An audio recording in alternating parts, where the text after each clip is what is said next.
সময় ঠিক সময় ঘোষিত সময় নির্বাচন হতে হবে।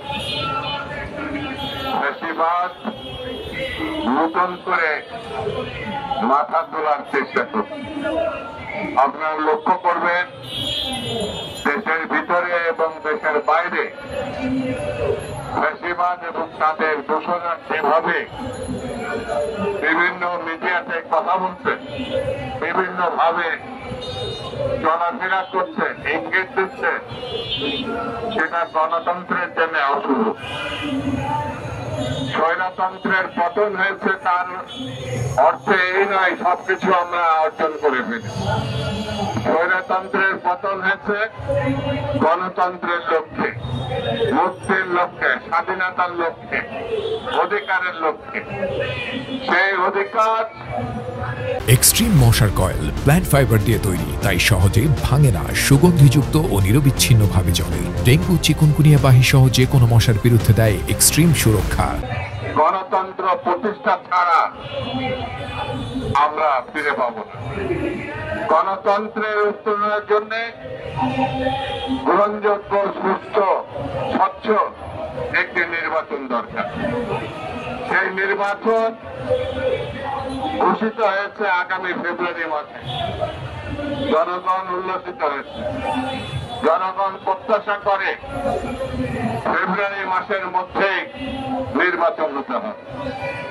আপনারা সবাই জানেন, দেশে দেশে বিদেশে পর্যবেক্ষকরা জানেন, দেশের নির্বাচন অভিজ্ঞ রাজনৈতিক দল এবং বিশেষজ্ঞরা জানেন ডিসেম্বরের মধ্যে নির্বাচন করার যথেষ্ট সুযোগ ছিল।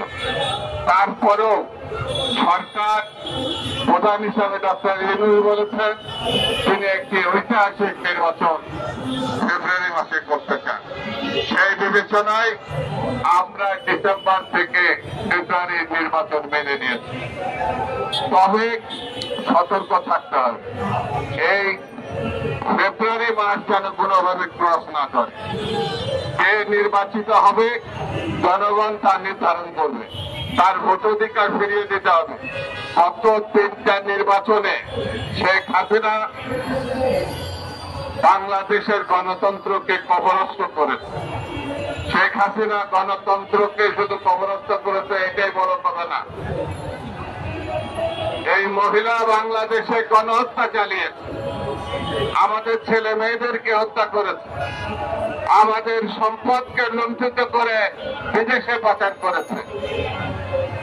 অর্থাৎ গণহত্যার বিচার এবং টাকা ফেরত আনা এটা একটা চলমান প্রক্রিয়া।